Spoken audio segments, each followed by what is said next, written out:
I'm pulling away from the curb. We all know what that means. It's time for the drive to work. And I drop my kids off at school.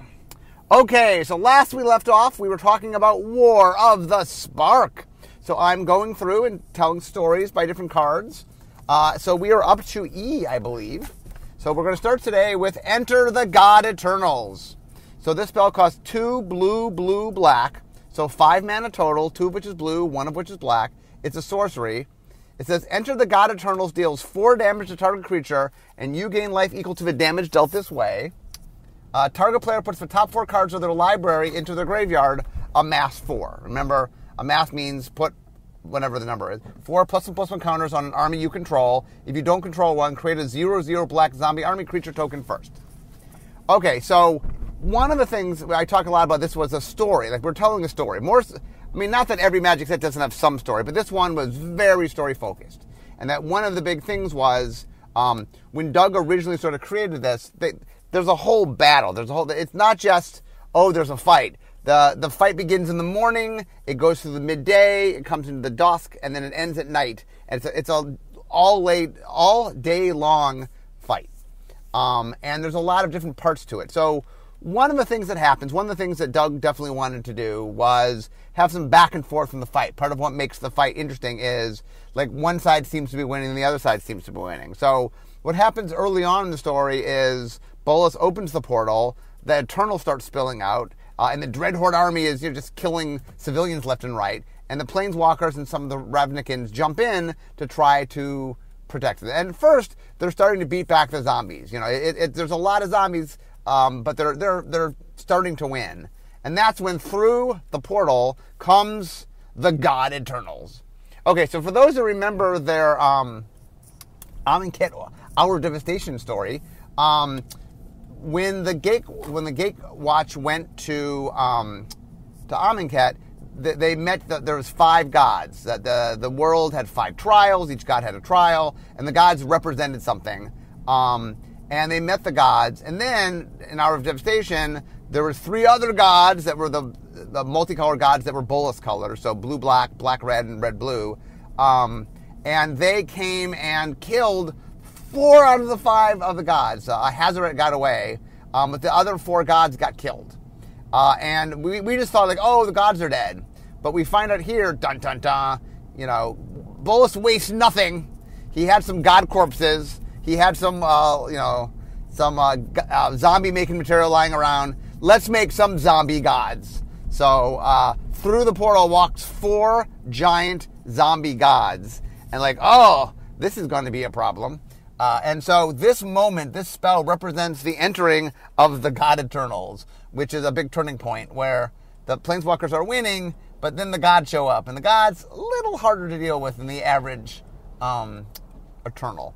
And so this spell was trying to represent that. One of the things I think they wanted is when there were big moments, I think they liked the idea of having sorceries and instants, having spells represent the big moment. And so the idea here was there were 4 God Eternals that enter. So let's really hammer home 4. Well, we will drain you for 4. We will mill you for 4. We will amass for 4. So really we're trying to hammer home, like, enter of the 4 God Eternals. So the number 4, that's why there's so many 4s here, is because we're really trying to hammer home that.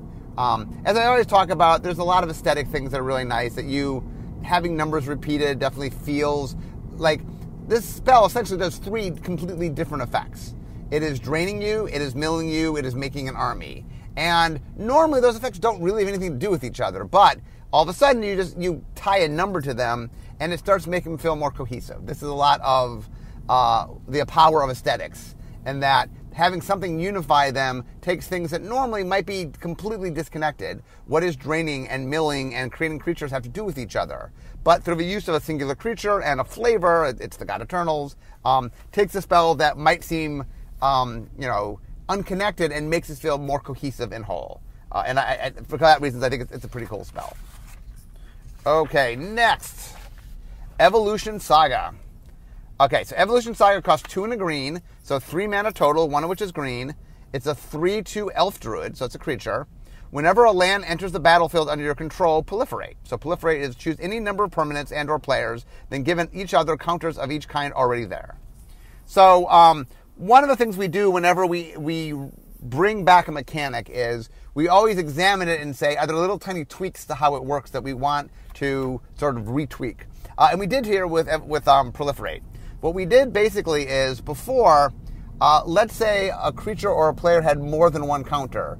You were forced to choose one of the counters, and you only proliferated that counter. This one instead says, look, I look at all, once you choose a creature or choose a player, you get to proliferate every kind of counter they have. So for example, if a player has an experience counter and an energy counter, you can choose to give them both an energy counter and an experience counter.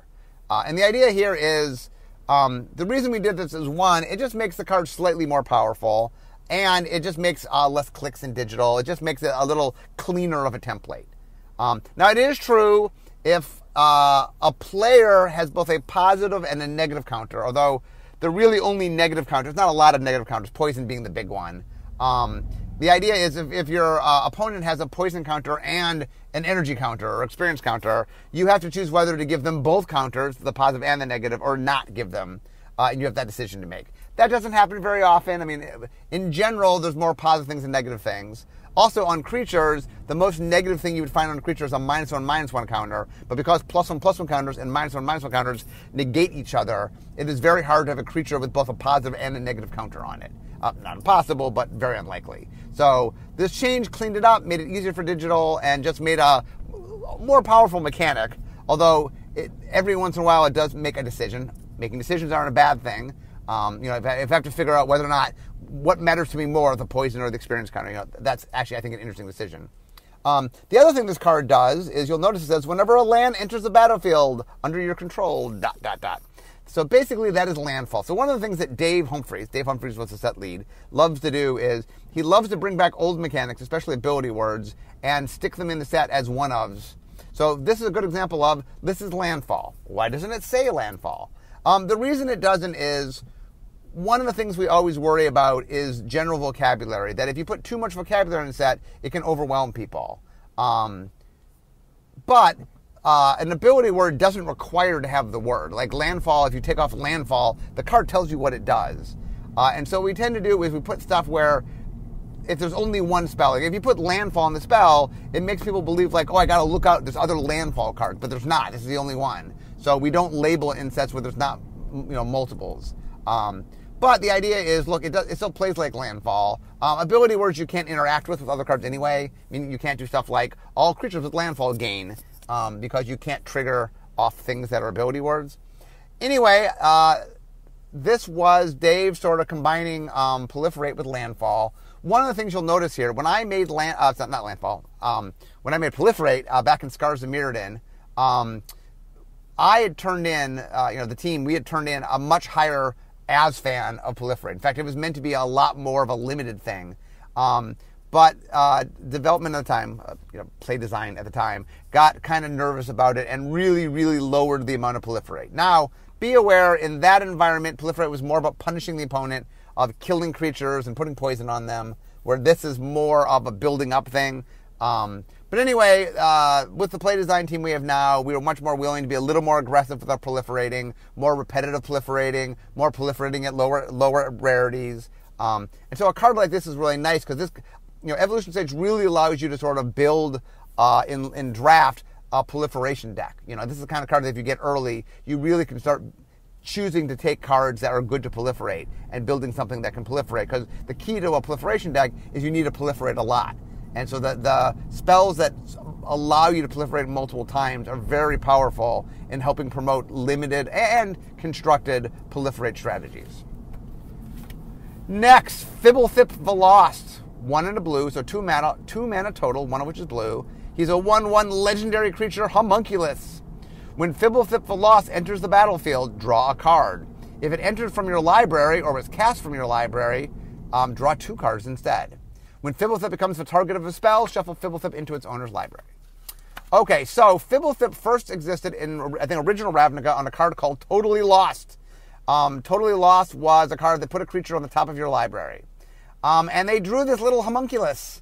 Now, there are homunculi in Ravnica, and the homunculi appear on more than one card, but for some reason, just the way Fibblethip, and he was named in the, not only did he appear on the art, but he was named in the flavor text. It's probably a comment. The art looked really cute, and then he had a name.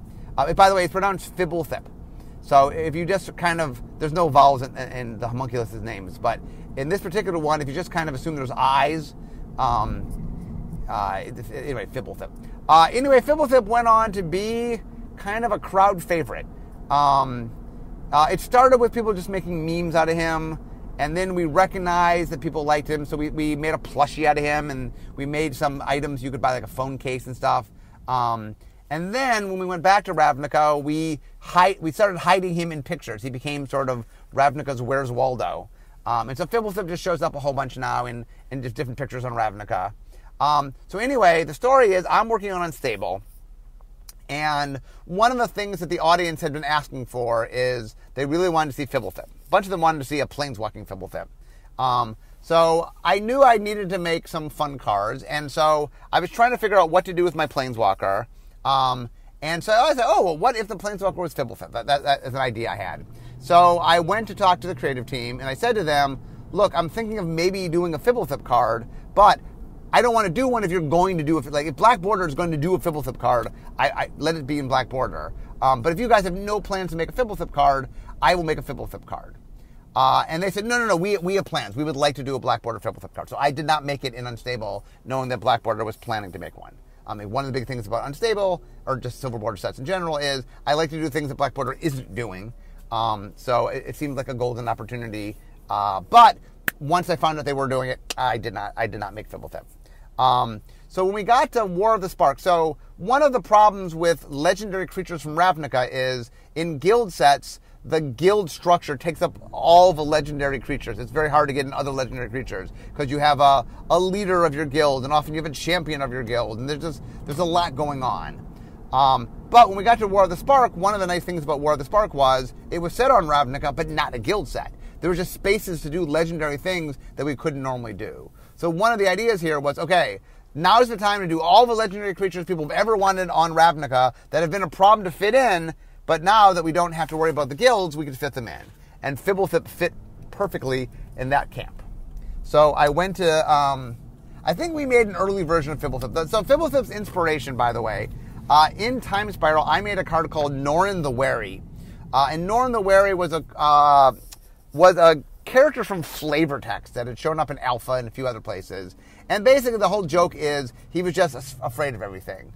And that the reason he had lived as long as he had was he was very wary. He ran away from any potential thing that might be dangerous. And so I thought it'd be fun in Time Spiral to make a legendary creature for Norrin the Wary. And the whole shtick of the card was that he's hard to kill. And we felt like it kind of be cute to something in that vein for, Norrin the Wary went on to be a very popular card. Something that, the idea was, it wasn't this was a powerful creature. He's not. He's a little tiny creature. The saving grace for him was, A, he's hard to kill, just because he's always lost. And B, that there's something quirky about him that you could build around. So I think that whenever you target him, he gets shuffled into your library was in the earliest version of the card. Set design messed around with a bunch of different triggers. And in the end, they liked this one where he was a cantrip creature, but if you got it in from your library, you got to draw 2 cards. So like if you can figure out how to get him into play from your library, he's actually netting you extra cards.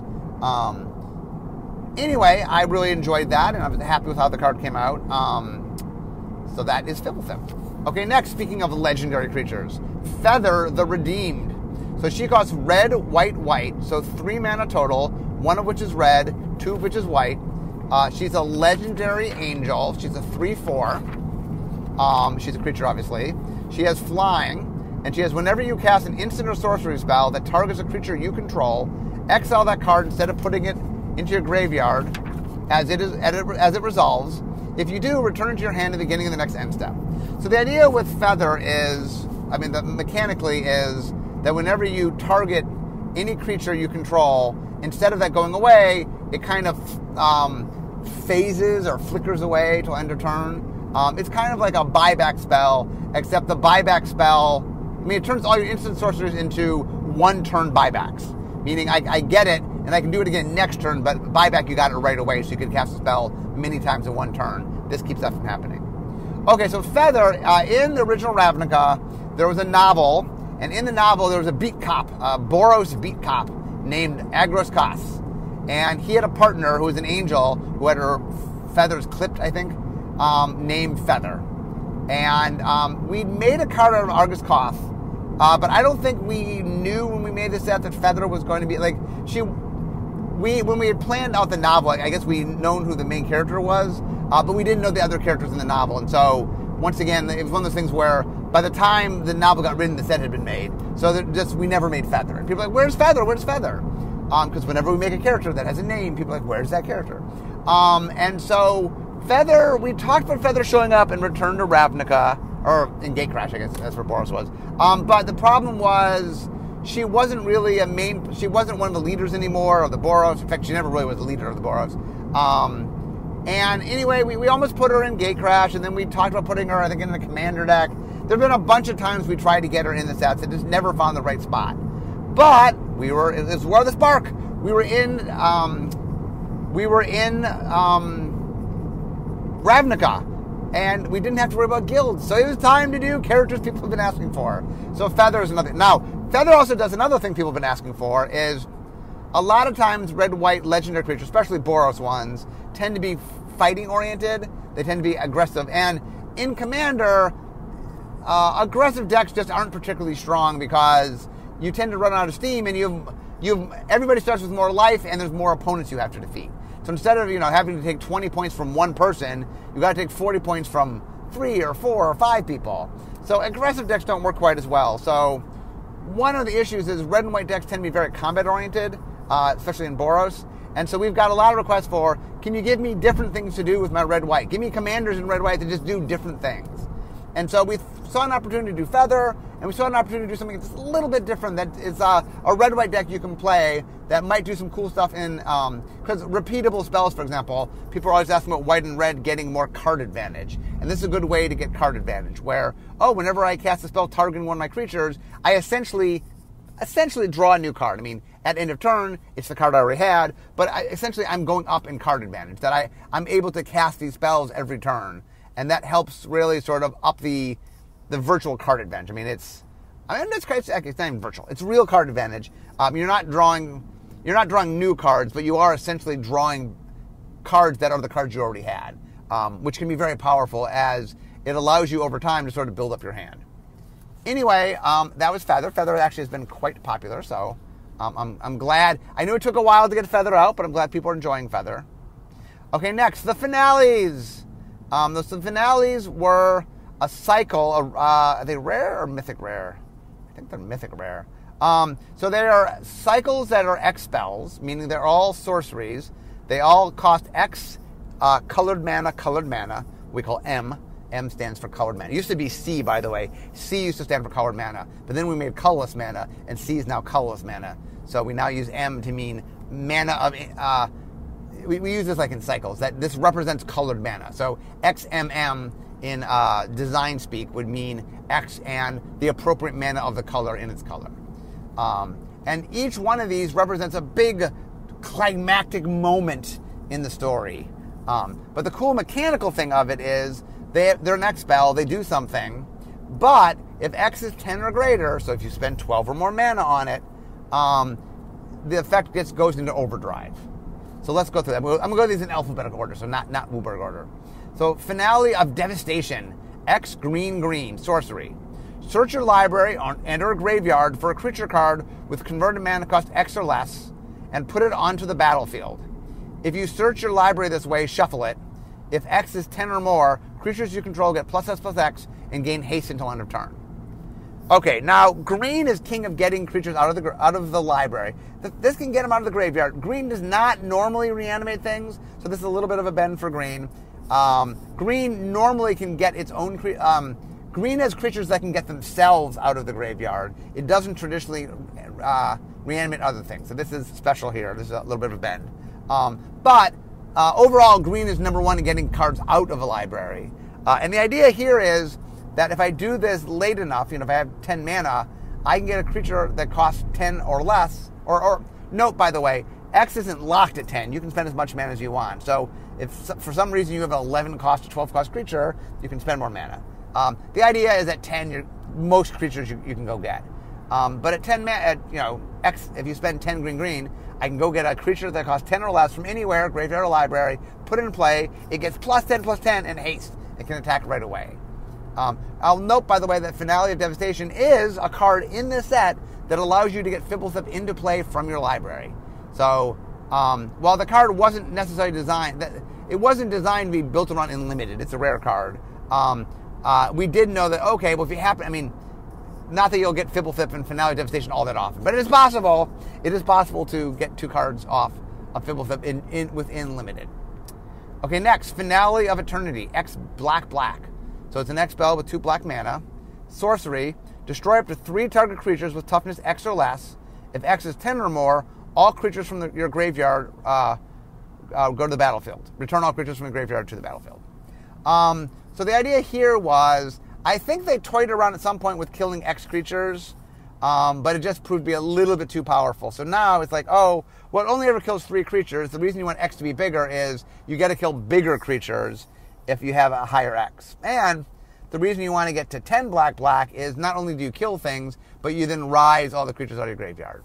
And I think this ties into Liliana rising the zombies. So anyway, it's zombie oriented. That's another reason the finale is sort of tied into raising creatures from the graveyard. And in general, there's an aesthetic that was nice in that, I kill your creatures, but haha, if I have enough mana, not only do I kill your creatures, but I get creatures back. Okay, next, Finale of Glory, X white, sorcery. Create X 2/2 white soldier creature tokens with vigilance. If X is 10 or more, also create X 4/4 white angel creature tokens with flying and vigilance. So the idea here that's cute is you get lots of 2/2s, and to be honest, just getting X 2/2s is pretty good. This card is very good, especially Limited. But if you ever get to 10 white, not only do you get 10 2/2s, you get 10 4/4 flying angels, all of which have vigilance, so to sort of tie them together. Finale of Promise. So Finale of Promise is X red, so X mana with 2 red manas, X spell with 2 red manas. Sorcery, you may cast up to 1 target instant card and up to 1 target sorcery card from your graveyard, each with a converted mana cost of X or less, without paying their mana costs. If a card that's cast this way would be put into your graveyard this turn, exile it instead. If X is 10 or more, copy each of those spells twice. You may choose new targets for the copies. So the idea here is the red one works kind of like the black one. It locks how many things it affects. Like you're only ever casting 1 instant and 1 sorcery. But the more X you spend, the bigger it gets to be. And since you're not paying for them, essentially you're kind of paying for them with your X spell. And if you ever get to 10 red, not only do you get spell A and spell B, the instant and the sorcery, you get 3 copies of the instant and 3 copies of the sorcery. You get 1 spell and 2 copies, but you get three of them, 3 of each. And so instead of just doing 2 spells, you have 6 spells. So that's a pretty big effect. Finally, Finale of Revelation. X blue, sorcery, draw X cards, and then if X is 10 or more, instead shuffle your graveyard into your library, draw X cards, untap up to 5 lands, and you have no maximum hand size for the rest of the game. And then you exile it. All these, by the way, did I say you exile? Oh, maybe not all of you exile. Maybe this one you exile. Yeah, just this one. This is the most dangerous one, probably because it's card drawer. So the idea here is you get to draw cards. If you spend 10 mana, not only do you get to draw 10 cards, or how many mana you spend, 10 or above, but you get mana back so that you can cast. One of the biggest problems with the spell is, normally if I'm spending, I want X to be as big as possible, if I'm drawing a lot of cards, that I don't always have mana to then cast the spells that I'm drawing. But if you cast it for the bigger version, then I get 5 mana. So I get to essentially cast one of my medium spells. And then, because it's dangerous, we exile it. They don't all exile, that's just the blue one. Okay, next, Flux Channeler. So Flux Channeler costs 2 and a blue. It's a 2/2 human wizard, it's a creature. Whenever you cast a non-creature spell, proliferate. So this is another repeatable proliferating card. This is another card to let you sort of build around Unlimited. The idea here is, one of the things that we're trying to do a little bit different is make different color combinations care about different things. And so one of the things that blue does really cares about spells and allows you to mix and match. And for example, if you want to make a proliferating deck in which you want to be more spell heavy, you can do that. Also, remember that proliferate plays with a mass, and so blue is one of the colors that amasses. So another thing this lets you do is if you have a lot of the amass spells in blue are spells. So this also just makes all your amass spells a little bit stronger because they just make your army bigger. Anyway, it's funny. When I made Scars of Mirrodin, I wanted a lot more of this kind of stuff in it. It ended up getting pulled out, but I'm excited to see it in this set. Okay, next, Gideon Blackblade.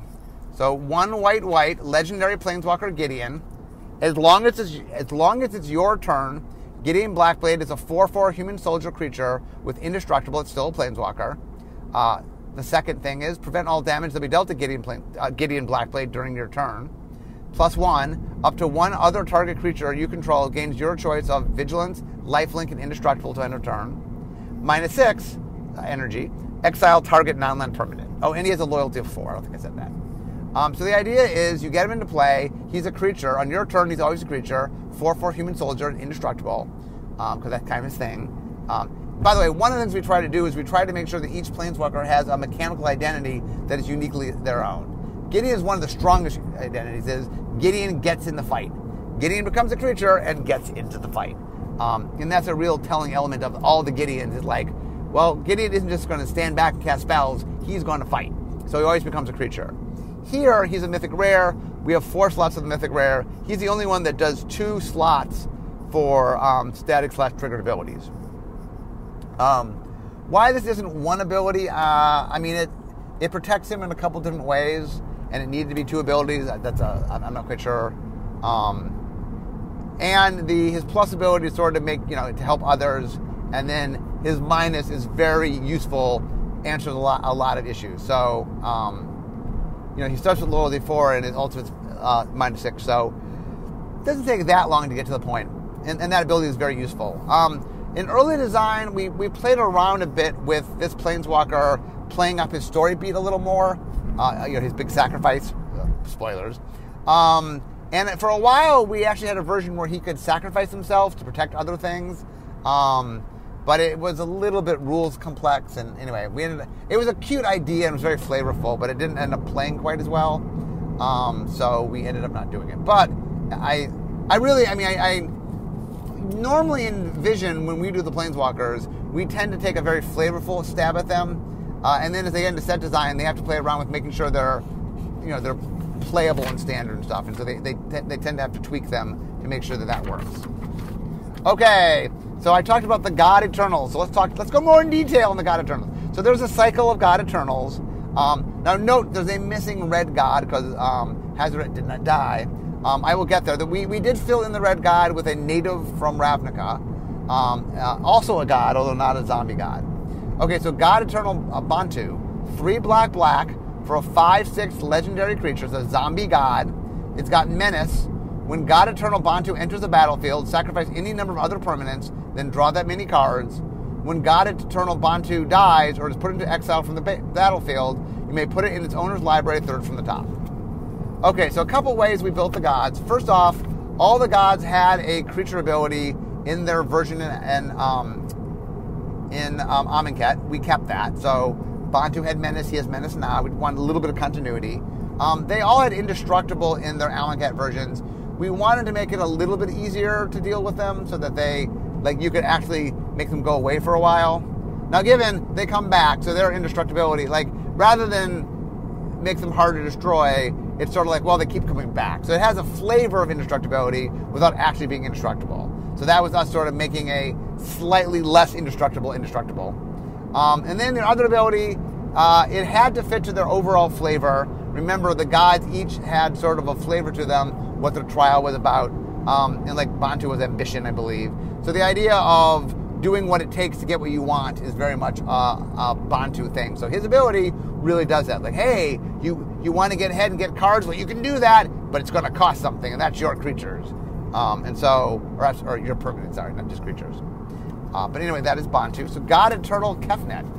So Kefnet was 2 blue, So 4 mana total, 2 which is blue. He is a legendary creature, zombie god.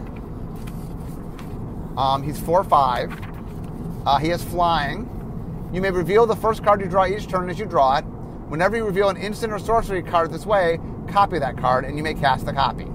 That copy costs 2 less to cast. So whenever you draw instant or sorcery, right then and there for 2 less, you can cast the instant or sorcery.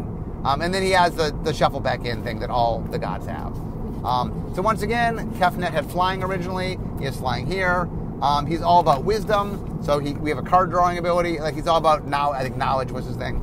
So he's a card drawing ability that ties into that. God Eternal Oketra, 3 white, so 5 mana total, 2 which is white. 3/6 legendary zombie god, a creature obviously. Double strike. Whenever you cast a creature spell, create a 4/4 black zombie warrior creature token with vigilance. So white was all about solidarity, of getting along with others. So as you cast creatures, you get more creatures, get more zombies. And then when she dies, she shuffles in. Note, by the way, the reason it's dies or exile is originally it was just die, and then when playing with the cards for Play Design was playing with them for standard, I think they decided to make the cards viable in standard that needed the exile clause. So anyway, so that's when it also got shuffled in for exile as well as for dies.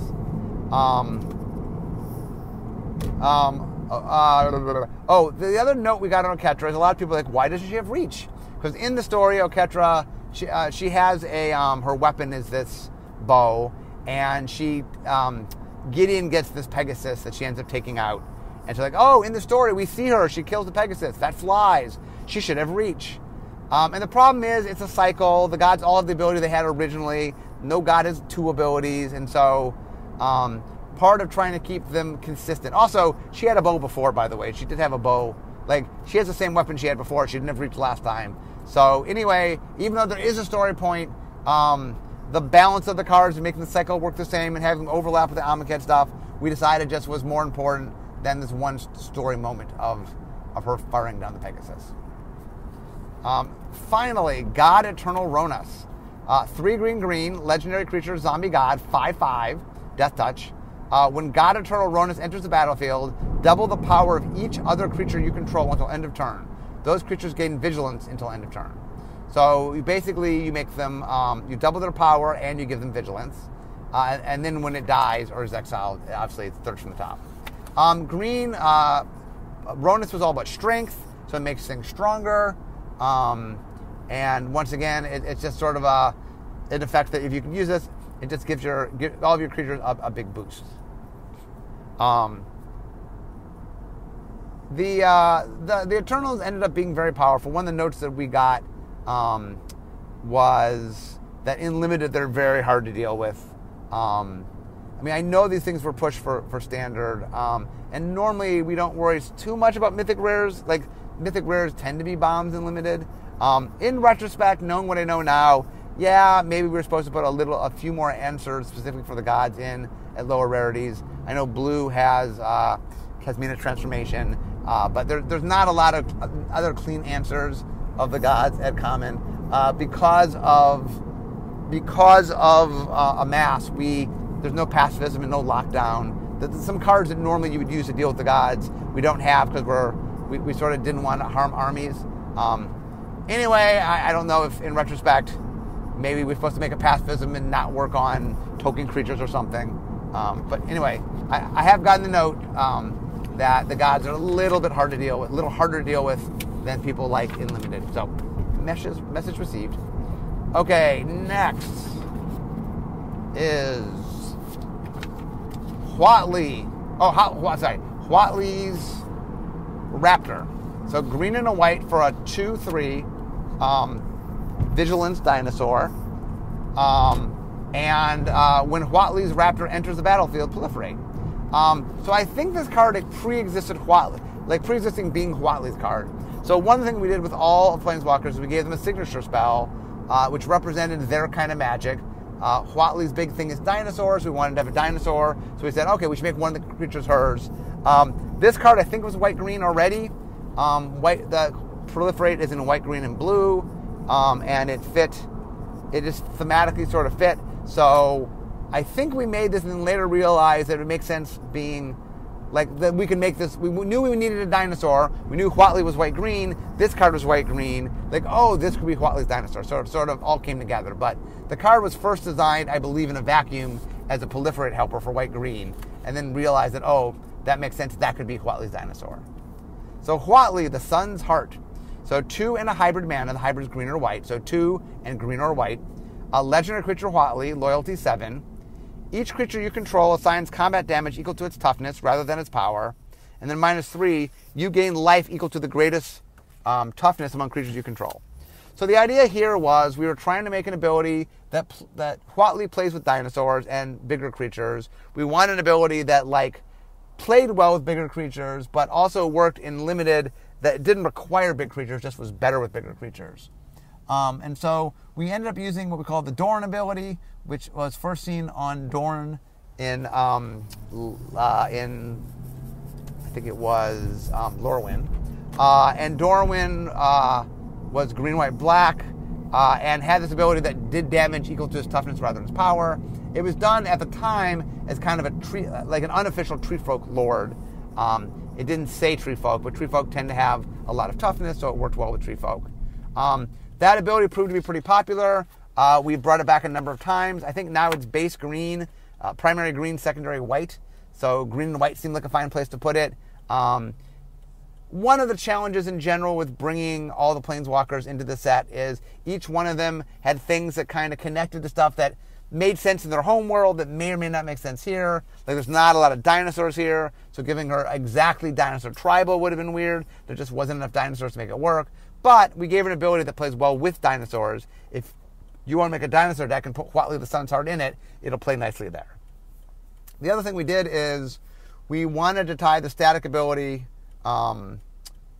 with the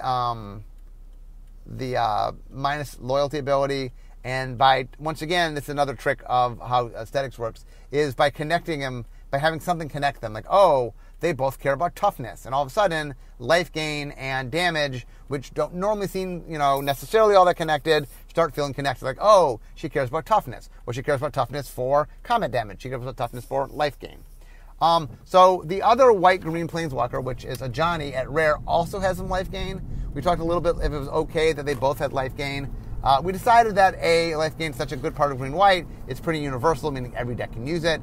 And how we were using the life gain, which is different enough, we decided it was okay that they had life gain without having the same life gain. But anyway, that is where Huatli came from. Okay, next, Ignite the Beacon.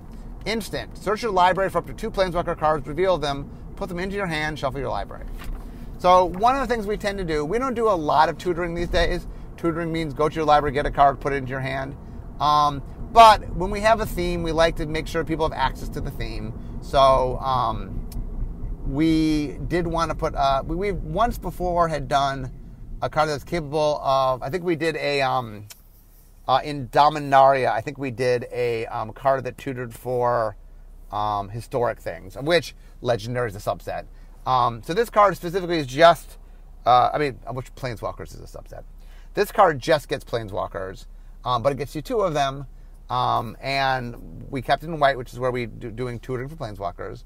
Anyway, there's a lot of Planeswalkers in the set, and a lot of Planeswalkers that do niche things that we thought were kind of cool that you could go get them. But anyway, it was super in theme, so we did a tutor here. Okay, next, Ilharg, the Raise Boar, 3 red, legendary creature, Boar God, 6/6, trample. When Ilharg the Raise Boar attacks, you may put a creature card from your hand onto the battlefield tapped and attacking. Return that creature to your hand at the beginning of the next end step. And then when it dies, or is exiled, you put it 3 from the top. So we made Ilharg the red part of the god cycle. He is a god. He's not a zombie god, so he's unlike them. He's the Gruul pray to him.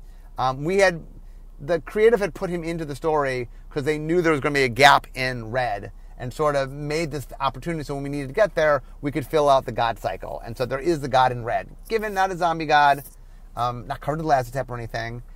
Some people were mad that the Gruul god was not red-green. The issue was it was part of a cycle. We were trying to be clean. People get really upset when we make cycles that are mechanically a little bit off, so we didn't do that.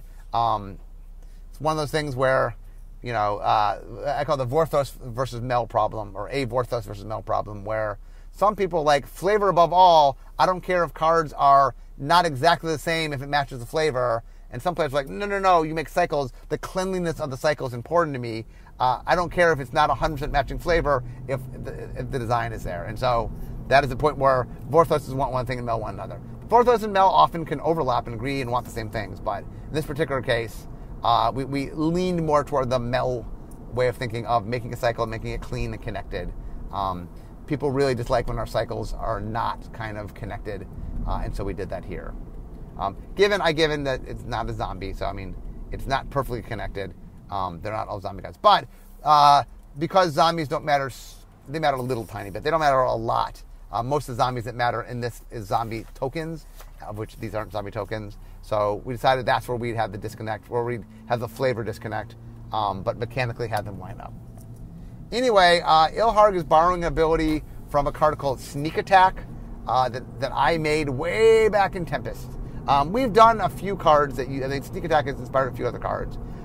Sneak Attack, though, once you use the creature, it's sacked and you never got the creature back. This, when you use the creature, you get to use it for a turn, but then it goes back to your hand. So you don't lose the creature. So anyway, that is cool. And I think there have been a bunch of... We knew once we said there's a giant boar god that people would go, oh, where's the boar god? Make a boar god card. So we kind of threw ourselves a pass to catch. Sometimes you can do that, where you can say, oh, let's set our stuff up. Sometimes we write stories and we have no intent necessarily of making the card. Or we write the stories after the cards are done or whatever. Sometimes like this, when we made it up, I believe I think the boar was made knowing that they wanted to fill it in. I think that's where the boar came from. I'm not 100% sure on that. That's me guessing. But I knew that they were aware there wasn't a red god, and they wanted to make sure that they could make the cycle. So that was thought through. It wasn't like an accident, like, oh my God, there just happens to be a god that could be red. That was very much thought through. Okay. How are we doing here? Let's see. I just got to work, but let me see where we're at. Okay, I'm going to stop on I. There's one more I, and then I'll stop, and next time we'll pick up with J. Okay, so we're going to end today with Invade the City. 1 blue-red sorcery, amass X, where X is the number of instants and sorcery cards in your graveyard. So the idea here is that we wanted to... Amass shows up in 3 different colors. It shows up in all the Bolas colors, red, blue, black, and red. And so we wanted to definitely give you an opportunity to build a different kind of amass decks. And so the red-black amass deck is very, very creature-based. I'm sorry. There's a blue-black, a red-black, and a blue-red. I think the blue-black is the creature-based one, and I think the red-black is a sacrifice-based one, where one of the things that black and red do is they make a lot of creatures, is that one of the ways to play with Proliferate is... with amass, is amass every time you use amass. If you don't have a token, you make a token. Now, one way is to build up the biggest possible token you can, but the other way to play it is constantly be sacrificing your token, so that every time I'm playing an amass card, I'm getting another creature, essentially, and you can use amass to take advantage of, as a means to generate creatures for advantage. I think black-red plays that way. Anyway, blue-red is more spell-oriented. Blue tends to have amass more on spells. Red kind of cuts the difference, and I think black is more on creatures. So when you play with blue and red, or maybe I said that backwards. Anyway, between blue and red, there's a bunch of spells. That there's a blue-red deck where you can play amass, where it's more spell-oriented than it is permanent-oriented. And blue-red already has some other spell stuff going on. So anyway, that was designed to give you just whenever we put a mechanic in more than 2 colors, especially if we put it in 3 colors, we think about the different archetypes you might draft and make sure that if I'm playing that mechanic in those color combinations, that I'm just drawn to do slightly different things. That way, if I play a blue-red amass deck, it just is different than my black-red amass deck or my blue-black amass deck. Okay, guys, I am now at work, so hope you guys are enjoying it. Obviously, I just finished I, so we got a few more podcasts to do.